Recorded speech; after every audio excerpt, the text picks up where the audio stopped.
Pois bem, irmãos, nós vamos pensar sobre a primeira viagem missionária que teve início no ano 47 depois de Cristo, cerca de 14 anos após a ressurreição do Senhor Jesus.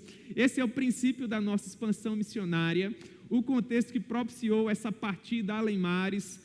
Nós estudamos, começa lá em Atos capítulo 10, quando Pedro tem aquela intervenção sobrenatural, enviado pelo Deus Todo-Poderoso até a casa do Cornélio, que era um gentio, um homem piedoso, mas que apesar de toda a sua paixão pelo Deus de Israel, ainda não conhecia o Senhor Jesus. E dessa maneira Pedro é enviado na qualidade de missionário, ele é preparado previamente para aquele encontro. Deus trabalha todo aquele preconceito que havia no coração de Pedro, algo absolutamente natural, porque ele havia sido criado no seio do judaísmo toda a vida, ele havia sido catequizado a não interagir com gentios, não entrar na casa de gentios, não comer com eles, não gastar tempo com eles, e por meio daquela visão do grande lençol, Deus ensinou para Pedro que aquilo que ele havia tornado puro por meio do sangue de Jesus, que Pedro não viesse a considerar impuro, e dessa maneira ele prega o evangelho para Cornélio, que era gentio. Cornélio é cheio do poder do Espírito Santo, é batizado nas águas, para provar que de fato ele havia se tornado mais um a compor a família do Senhor Jesus, e dessa maneira os desdobramentos da visita do apóstolo Pedro chega até a igreja mãe em Jerusalém. Os irmãos realizam uma espécie de pré-concílio primitivo em Atos capítulo 11, Pedro apresenta a sua defesa, ele diz o motivo pelo qual ele foi até Jope, a casa de Cornélio, porque ele entrou na casa de um gentio, porque teve comunhão com ele, porque ele apresentou o evangelho e os desdobramentos daquela visita. De modo que os irmãos da igreja mãe, sobretudo pelo fato de Pedro ter levado testemunhas, vocês lembram, né, irmãos, da pregação, não tiveram nenhuma outra saída senão de fato concordar que aos gentios também era facultada a oportunidade de acreditar na cruz ensanguentada do Senhor Jesus. Dessa maneira, aqueles cristãos que foram expulsos de Jerusalém, vocês lembram Atos capítulo 8, ouviram a respeito do que aconteceu em Jope, na casa de Cornélio, e encorajados com tudo aquilo, começaram a pregar o evangelho, não apenas para os judeus, mas também para os gentios, de modo que em Antioquia, o número de gentios que deu ouvidos ao evangelho era muito maior que o número de judeus, o que fez com que a igreja de Jerusalém mandasse até lá Barnabé, que era um homem bom, cheio do Espírito Santo e de fé. Vocês lembram, irmãos, da pregação sobre o Barnabé? O Barnabé é um personagem que fala muito forte ao meu coração. Ele vai sendo enviado pela igreja de Jerusalém até Antioquia, afere o nível daquelas conversões, ele percebe que aquele avivamento era algo de fato produzido pelo Espírito Santo, e agora ele tem a responsabilidade de pensar quem seria o homem mais interessante para cuidar daquele rebanho multiétnico, gentios e judeus dentro de uma mesma comunidade, de modo que ele entendeu que o apóstolo Paulo seria a pessoa mais interessante a cuidar ou a fazer parte daquele grupo de pastores que estaria em Antioquia da Síria. Paulo é levado por Barnabé até lá. Nós chegamos ao contexto de Atos capítulo 13, e agora nós temos profetas e mestres cuidando de uma comunidade que nasceu de uma maneira profundamente missionária. E eu quero acreditar que o comportamento, sobretudo do Barnabé e do Saulo, porque era dessa maneira que Paulo era conhecido até então, era o comportamento de pessoas que serviam em Antioquia, mas que aspiravam tornar o nome do Senhor Jesus conhecido até os confins da terra. E dessa maneira nós temos, de uma maneira incipiente, o princípio da primeira viagem missionária. Por que de uma maneira incipiente? Porque aqui nós temos os primeiros passos. Porque no princípio do capítulo 13, nós vamos compreender como o Espírito Santo, principal agente de missões, interage sobre a igreja, para que a igreja entenda que ela precisa levantar-se para fazer a obra missionária, e é justamente isso que nós encontramos no capítulo 13, nos versos 2 e 3. Vamos lá, Atos capítulo 13, para compreendermos melhor o capítulo 14, que será o capítulo que nós vamos pensar rapidamente hoje à noite. Portanto, Atos capítulo 13, verso 2, nós temos: e servindo eles ao Senhor, no caso, Barnabé, Simeão, por sobrenome Níger, Lúcio de Cirene, Manaém, Colasso de Herodes e finalmente Saulo. Servindo eles ao Senhor e jejuando, disse o Espírito Santo: separai-me agora Barnabé e Saulo para a obra que os tenham chamado. Então, jejuando e orando, e impondo sobre eles as mãos, os despediram. Aqui nós temos o princípio da primeira viagem missionária. O que nos chama a atenção aqui? As informações que Lucas nos dá, sobretudo a partir do versículo 2, quando ele diz, em primeiro lugar, servindo eles ao Senhor. Essa palavra servir, na língua em que o Novo Testamento foi escrito, denota pessoas que eram bênção no exato local onde elas se encontravam. Pessoas que estavam produzindo fruto dentro do seu raio de atuação. Portanto, em outras palavras, seria como se Lucas estivesse dizendo, pelo fato de Barnabé e Saulo serem bênção na comunidade local, naturalmente eles seriam bênção em qualquer outra parte do mundo, onde porventura o Espírito Santo lhes enviasse. E isso nos leva a um princípio missionário que é preponderante. Nós não devemos, irmãos, enquanto igreja, enviar quem quer que seja para fazer seja lá o que for, sobretudo servir como missionário, por exemplo, se essa pessoa não nos apresentar essas ferramentas em nossa comunidade local.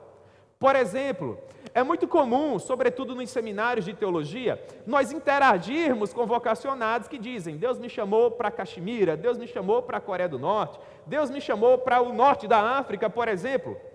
E nós analisamos o perfil desses irmãos dentro das suas comunidades locais.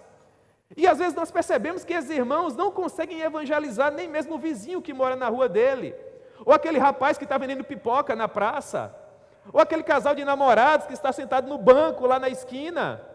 Ele entende que só servirá como missionário quando finalmente, enviado pela igreja, chegar ao campo.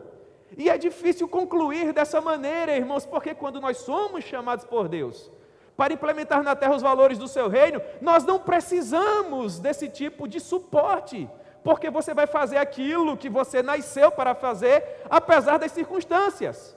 Por exemplo, se você nasceu para pregar, meu irmão, você não vai depender de um púlpito. Eu entendo que recebi dons na área do ensino, mas eu não prego o evangelho porque não me é facultada a oportunidade. E como o pastor vai vislumbrar em você essa característica? Você tem que pregar, meu irmão, e evangelizar. E se você nasceu para cantar, cante. Porque servindo ao Senhor, onde você se encontra, é que a igreja, obviamente, reunirá melhores condições de perceber que você é um vocacionado. Eu entendo que é isso que acontece aqui. Esses homens já amavam a obra missionária e serviam como dispenseiros do evangelho dentro dessa região. Eles eram bênção para a comunidade de Antioquia. E dessa maneira, isso chamou a atenção da comunidade, que resolveu enviá-los. É dessa forma que eu interpreto essa locução que diz assim, disse o Espírito Santo. Alguns irmãos interpretam como que se Deus houvesse levantado um profeta dentro da comunidade e o profeta dissesse assim, assim diz o Senhor, separai-me agora Barnabé e o Saulo para a obra que eu tenho chamado. Deus pode ter feito assim, irmãos, mas eu entendo que esse chamado espiritual aconteceu no cotidiano, aconteceu naturalmente. A igreja de Antioquia era uma igreja que já nasceu missionária. E com base na experiência de Cornélio, os irmãos passaram a pensar assim, é muito antropocêntrico, é muito egoísmo da nossa parte, termos homens da estirpe do Barnabé e do Lúcio e do Manaém, e do Barnabé, dentro da nossa comunidade, sem compartilhar com as demais pessoas que nunca ouviram acerca do Evangelho. Nós precisamos compartilhar aquilo que temos, vamos nos empanturrar de bons sermões e não vamos contribuir com a salvação de ninguém. Não, nós precisamos alcançar mais pessoas. E eu creio que eles começaram a pensar assim, quem é que nós vamos mandar? E alguém por óbvio falou assim, por que nós não enviamos o Barnabé e o Saulo? Eles são os melhores. Para a missão, irmãos, nós temos que enviar o nosso melhor. E a igreja começou a analisar, assim como nós analisamos quem vai ser diácono, quem vai ser presbítero, quem vai ser pastor. Quem institui tudo isso é a igreja, não sou eu como um ministro do evangelho que digo, o próximo pastor vai ser o fulaninho. Não, é a igreja que diz. Se a igreja quebrar a cara ou não, problema da avaliação que a igreja fez, é responsabilidade da igreja suscitar os seus vocacionados e investir na vida deles. Portanto, eu entendo que o Espírito Santo disse que Barnabé e Saulo deveriam ser enviados para a obra que eles estavam a chamá-los nesse contexto, porque eles eram bênção, eram apaixonados por missões, eram preparados para aquela empreitada, eles eram homens compenetrados, piedosos, e a missão necessitava de pessoas com essas características. Então eu creio que a igreja que foi usada como ferramenta para dizer, eles são os mais adequados, vamos investir na vida deles. E dessa maneira nós temos o princípio da primeira viagem missionária. O problema agora o mundo é muito vasto, para onde nós vamos? Saulo havia passado os 10 últimos anos evangelizando a região da Cilícia, a partir da cidade de Tarso. Eu tenho dificuldade de pensar o apóstolo Paulo enclausurado dentro de casa só fazendo tendas. Eu creio que, apesar de toda restrição, ele falava de Jesus onde ele estava. Barnabé da mesma forma lá na região de Jerusalém. Então, quando eles se assentaram para planejar a viagem, eu creio que o Barnabé, quem sabe, disse assim, Saulo, o que é que você acha? Vamos começar pela sua terra natal? E Saulo, não, 10 anos já que eu falo de Jesus para aquele povo. Vamos começar por onde então? E o Barnabé, quem sabe, falou assim, então vamos começar pela minha. A terra natal de Barnabé era a ilha mediterrânea do Chipre, a ilha de Creta, e é justamente para lá que eles viajam, para a terra natal de Barnabé, para a ilha de Creta. É isso que nós percebemos aqui. Estando na ilha de Creta, eles evangelizaram 2 cidades. A primeira delas, Salamina, e a segunda, Pafos. Em Pafos acontece uma coisa interessante. Havia um inimigo do evangelho, isso é Atos capítulo 13, a partir do versículo 6. Um homem chamado Elimas, o encantador, também conhecido como Bar-Jesus. E esse homem procurava afastar Sérgio Paulo, que era o governador romano da região da ilha de Creta, do evangelho. Lucas nos diz que Sérgio Paulo era um homem inteligente, que gostava de ouvir o apóstolo Paulo pregar. Mas esse homem, inimigo do evangelho, falso profeta, um mágico, um encantador, queria atrapalhar os retos caminhos do Senhor. Até que finalmente Saulo se levanta e desde já começa a nos dar um vislumbre do seu caráter, da paixão que ele nutria no coração pela expansão do evangelho e pela mensagem da cruz ensanguentada do Senhor Jesus. E Paulo, por sinal, foi muito romântico para repreender o homem. Ele diz assim, Atos capítulo 13, a partir do versículo 10. Tendo Paulo fixado no homem os olhos, disse assim, ó filho do diabo, cheio de todo engano e de toda malícia, inimigo de toda justiça, não cessarás de perverter os retos caminhos do Senhor? Verso 11 do capítulo 13, pois agora ficarás cego, não vendo o sol por algum tempo, e no mesmo instante o homem não conseguia enxergar mais nada. Porque eu estou fazendo questão de estudar rapidamente o capítulo 13 com vocês para irmos para o capítulo 14, porque nesse momento uma coisa muito importante acontece. Lucas, que escreve o livro de Atos, era um escritor brilhante, e ele usa o local dos nomes dos personagens de uma maneira estratégica. Quem organizava a igreja de Antioquia? Em primeiro lugar, Barnabé, em último lugar, Saulo. Quando o Espírito Santo chama para iniciar a viagem, ele chama Barnabé e Saulo. Quando eles partem para evangelizar, partem Barnabé e Saulo. Mas após essa repreensão, eu quero acreditar que o Barnabé colocou os olhos em Saulo, e vocês conhecem o caráter do Barnabé, não é? E pensou assim, rapaz, esse menino tem futuro. Esse menino mostrou a que veio. Na verdade, quem deve liderar a caravana é ele, e não eu. Agora eu vou carregar a mala. E Lucas, ele inverte a ordem dos nomes na narrativa. Deixa de ser Barnabé e Saulo, e agora passa a ser Paulo. Lucas começa a usar o nome grego dele de vez. Ah, vocês vão para os gentios? Agora vai ser nome de gentio.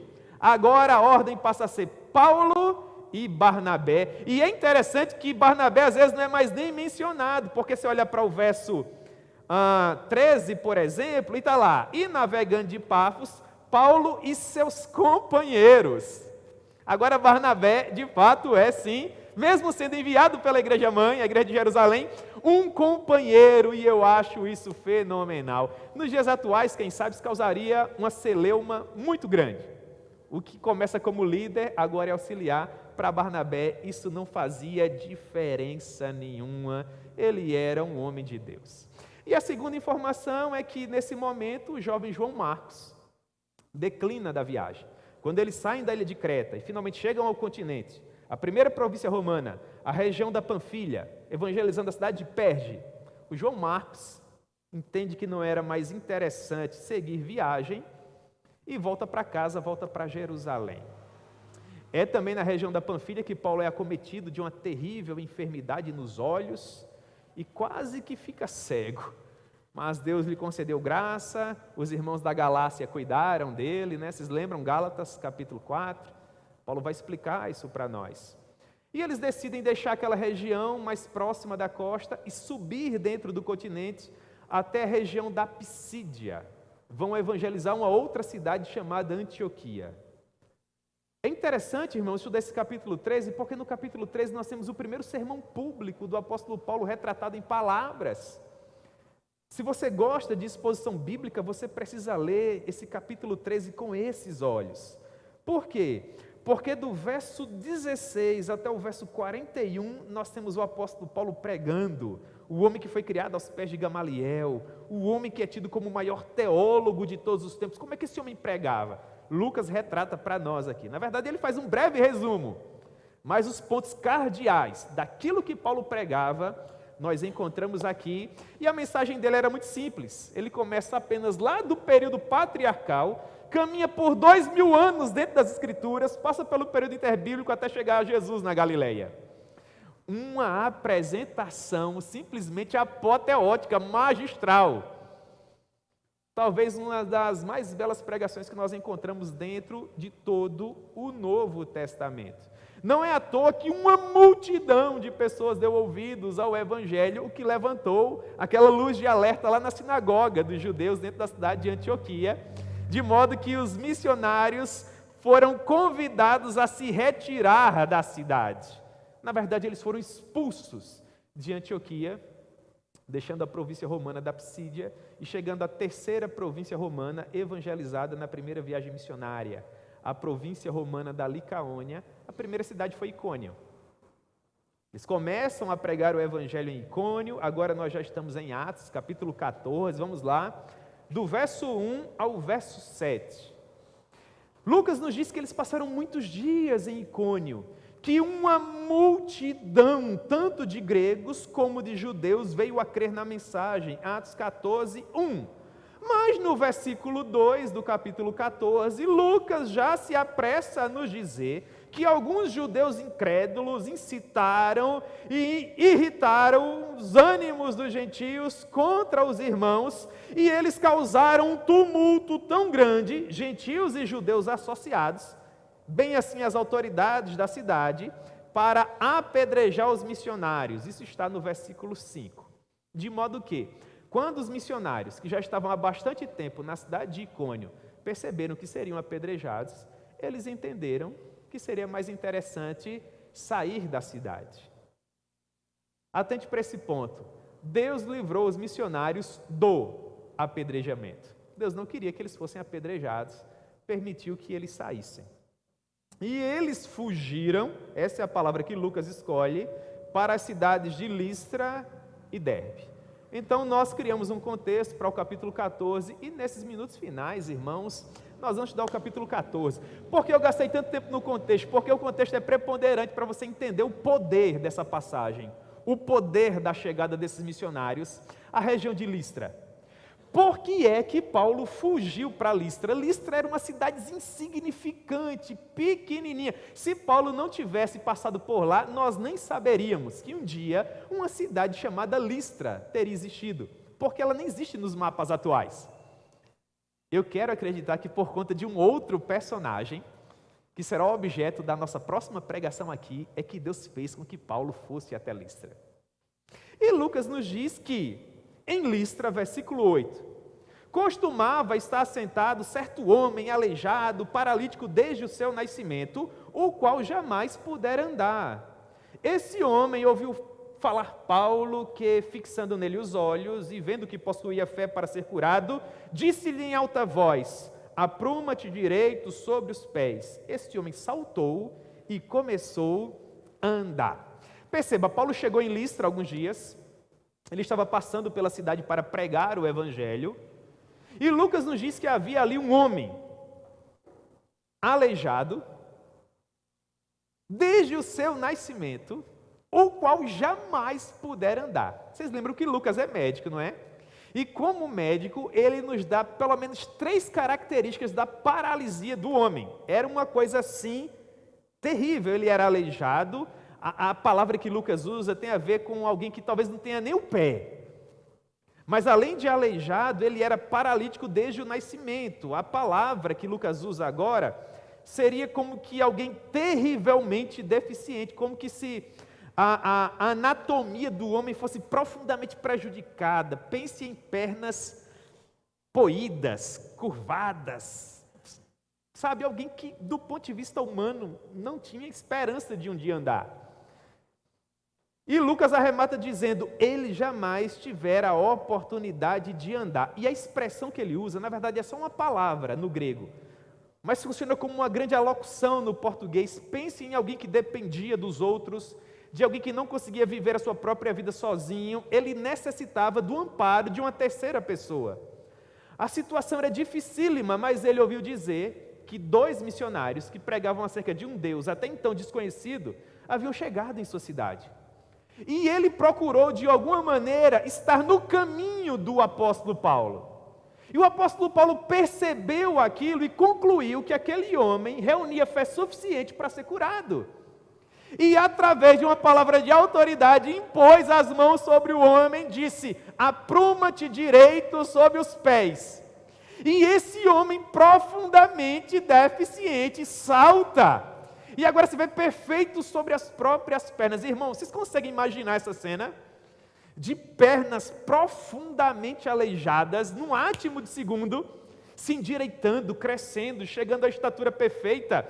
E o milagre foi tão poderoso que nós, seres humanos normais, quando estamos aprendendo a andar, para calibrar o centro de massa, é uma coisa que gasta tempo, não é? Você cai aqui, cai acolá, a mamãe ou o papai tem que segurar, você mete a cara nos móveis da casa, arrebenta o nariz, a testa, os dentes, até que você aprende, não é assim? Esse homem nunca tinha andado na vida, mas agora ele salta, começa a andar, começa a correr. E aí, Aloísio? Tinha energia de Aloísio, irmãos, que não para. Dentro de uma cidade em que nada, em absoluto, acontecia, quando as pessoas viram aquilo, meu Deus, os deuses em forma de homens vieram até nós. Eles olhavam para o Barnabé, que aparentemente era o mais apresentável, e dizia, esse aí deve ser o Zeus, que seria o deus Júpiter na mitologia latina dos romanos. E Paulo, que era o portador da palavra, eles associaram ao pregador dos deuses, ao deus Mercúrio, que nesse cenário aqui é apresentado como Mercúrio, não é? Os deuses em forma de homens vieram até nós, a Barnabé chamavam Júpiter e a Paulo chamavam Mercúrio. Ora, versículo 13, o sacerdote de Júpiter, cujo templo estava em frente da cidade, trazendo para junto das portas touros e grinaldas, queria sacrificar juntamente com as multidões. Perceba, os apóstolos, por meio do poder do Espírito Santo, curaram aquele homem, que era conhecido de toda a cidade, profundamente aleijado, nunca tiveram a oportunidade de andar. Quando esse homem começa a correr no meio da cidade, o povo de fato associou Barnabé e Paulo a deuses do panteão latino e grego, e queriam adorar de uma maneira terrivelmente pagã os 2 missionários enviados pelo Senhor. Meus irmãos, por que será que isso aconteceu? Os nossos doutrinadores entendem que, segundo uma velha lenda, uma história com letra E, tá certo? Havia sido contada dentro daquele contexto de Listra. O que tinha acontecido?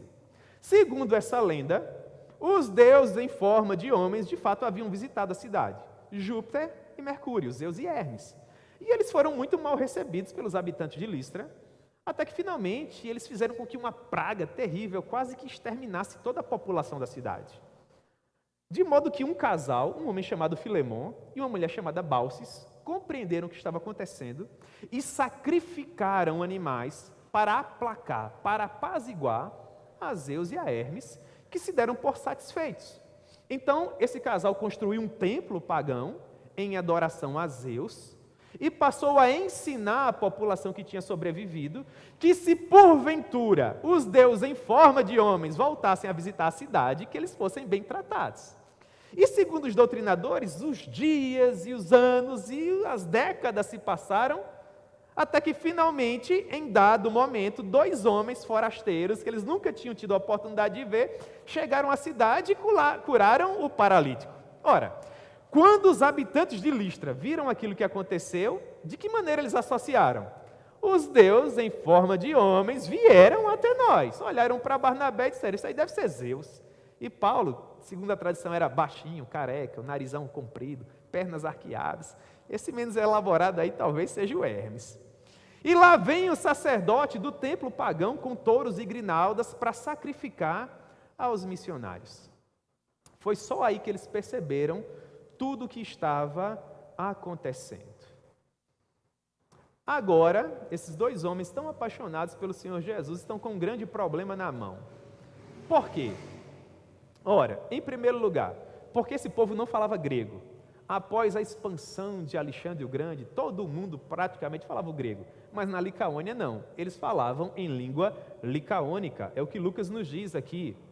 Em segundo lugar, eles não possuíam uma sinagoga local. Segundo a tradição, se em uma cidade houvesse pelo menos 10 famílias de judeus piedosos, eles podiam inaugurar uma sinagoga ali. Como não havia sinagoga na cidade de Listra, significava dizer que essas pessoas não tinham nem mesmo uma vírgula da palavra de Deus, que nesse momento histórico seria o Antigo Testamento. E para além de tudo isso, o povo porque queria que eles fossem deuses e não homens. Agora a pergunta que não quer calar é a seguinte: como é que os missionários resolveram essa demanda? Ora, irmãos, de uma maneira extraordinária, só no poder do Espírito Santo.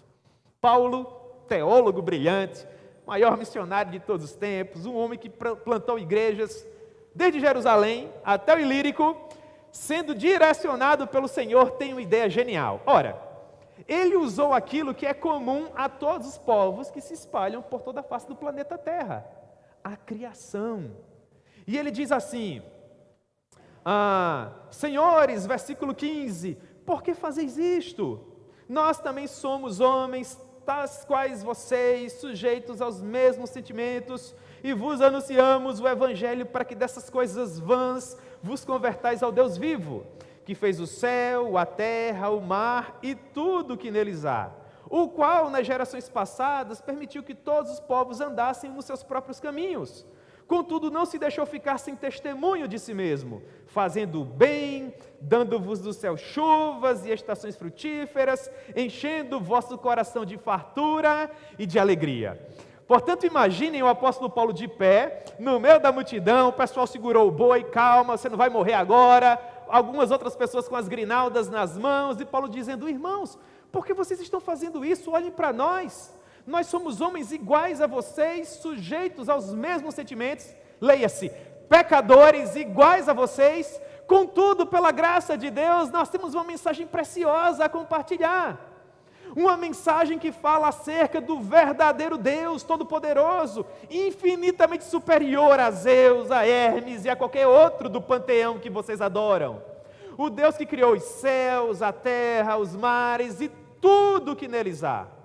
Que a princípio permitiu que os povos andassem por seus próprios caminhos. Ou seja, houve uma época, e infelizmente isso perdura até os dias atuais, em que os povos andavam sem discernir, espiritualmente falando, a mão esquerda da mão direita, onde o missionário nunca colocou os pés.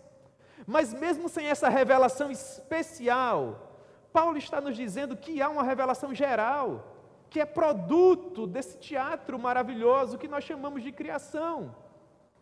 E mesmo que esses povos que ainda não tiveram o prazer de ouvir o Evangelho, não conheçam ao Deus que criou e que mantém tudo isso, esse Deus, por meio do seu amor misericordioso, mantém todos esses povos. De que maneira? Paulo diz, dando do céu chuvas e estações frutíferas, enchendo de paz e de alegria o coração dessas pessoas. Portanto, Paulo usa a criação, que era comum a ele enquanto missionário e aos habitantes de Listra, para lhes apresentar o Evangelho. E dessa maneira eu quero acreditar que algumas pessoas preciosas foram iluminadas pelo Espírito Santo e acreditaram na mensagem pregada pelo apóstolo Paulo.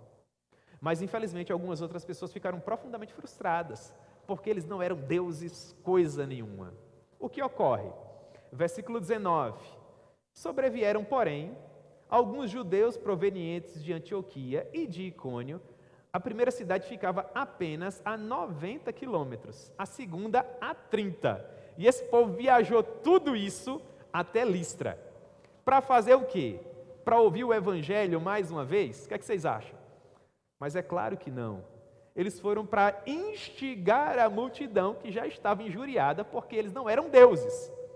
E quando eles ouviram o que os missionários haviam feito nas cidades por onde passaram, e o que foi? Eles pregaram o Evangelho e salvaram muitas vidas.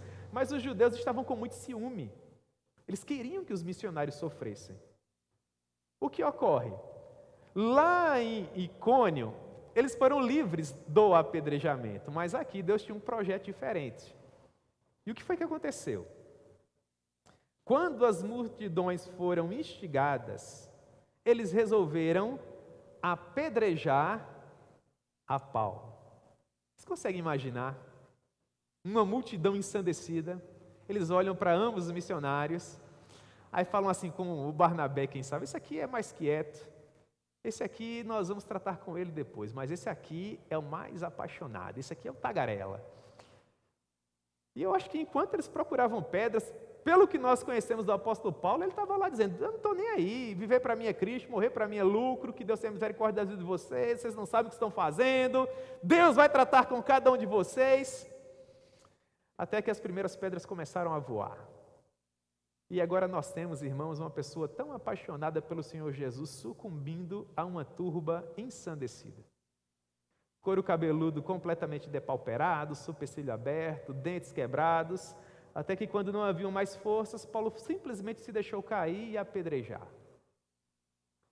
Quando uma montanha que quase cobria o corpo do grande missionário aos gentios estava formada, alguém naturalmente falou assim, calma, não precisa mais jogar, que eu acho que esse aí já era.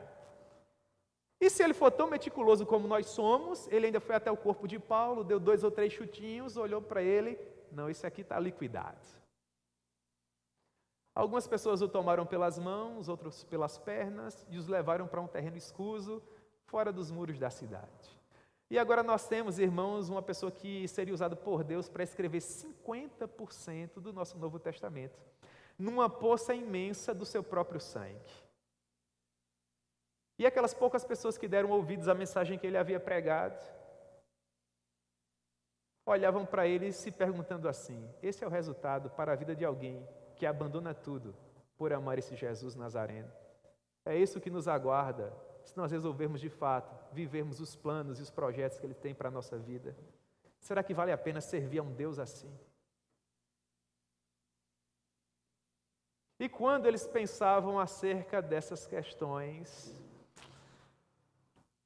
a perna começa a mover-se, alguns suspiros, espasmos, e aquele moribundo cospe o resto dos dentes que ainda lhe restavam na boca.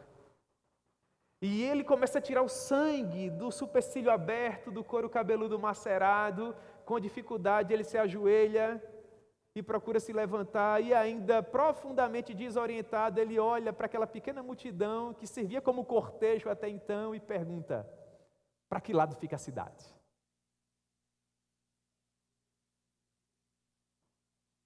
E vocês acham que o apóstolo Paulo voltou para lá para fazer o quê? Para tentar matar aqueles que serviram como assassinos outrora? Para persegui-los, injuriá-los, maltratá-los? Ele voltou para fazer isso? Eu tenho certeza absoluta que ele voltou para pregar o evangelho para os seus algozes, para aqueles que procuravam tirar-lhe a vida. E agora as pessoas tinham finalmente a resposta para todas aquelas indagações. É isso que Deus faz na vida de alguém que é completamente apaixonado por Ele. Mas por que, dentro de todo o capítulo 13 e 14, eu escolhi justamente conversar um pouco com vocês acerca de Listra? porque eu quero acreditar que dentro daquela pequena quantidade de pessoas que deu ouvidos ao Evangelho e que estava extasiada com tudo aquilo que eles estavam vendo na vida daqueles dois homens, sobretudo na vida de Paulo, haviam 3 pessoas. Uma senhora mais idosa, que era conhecida na região como Eunice, e uma moça mais nova, filha dela. Quem lembra o nome da mais nova? Chamada Lloyd, né? E havia um pré-adolescente, irmãos. Segundo os nossos doutrinadores, quando muito, ele teria 12, 13 anos de idade no máximo. Teria tudo para ter síndrome do pânico, vendo tudo isso, não é? Mas segundo esses homens que estudaram tão profundamente o Novo Testamento, ele olhava para tudo aquilo com chamas nos olhos. E aproveitou todas as horas daquela noite que Paulo permaneceu ainda em Listra, se recuperando do apedrejamento, porque Paulo só viajou no dia seguinte, para 96 quilômetros a pé depois de ser apedrejado. É muita paixão evangélica, não é, irmãos? E os doutrinadores dizem que aquele adolescente ficou aos pés dele, vendo as gotas de sangue cair, e as torrentes de graça, que na mesma proporção saíam dos lábios daquele homem. E esse contato com esses 2 missionários transformaram radicalmente a vida daquele rapaz. No capítulo 14, ele não é nem mencionado. Paulo deixa a cidade de Listra, ele vai até Derbe, depois ele volta pelas mesmas cidades, de onde ele foi expulso e apedrejado, encorajando os irmãos e dizendo: é por meio de muitas provas e tribulações que nos importa entrar no reino dos céus. Ele finalmente desaparece, mas 2 anos depois, ele finalmente retorna. Não mais com Barnabé, agora com Silas. E no capítulo 16, 2 anos depois dessa história que eu contei para vocês, ele vai se reencontrar mais uma vez com esse pré-adolescente que agora está na primeira fase da juventude. E o encontro desses 2 personagens, irmãos, literalmente cria uma nova seara dentro do livro de Atos dos Apóstolos e na expansão da igreja nos 30 anos iniciais. Mas esse encontro vai ser o assunto do próximo episódio. Amém, irmãos?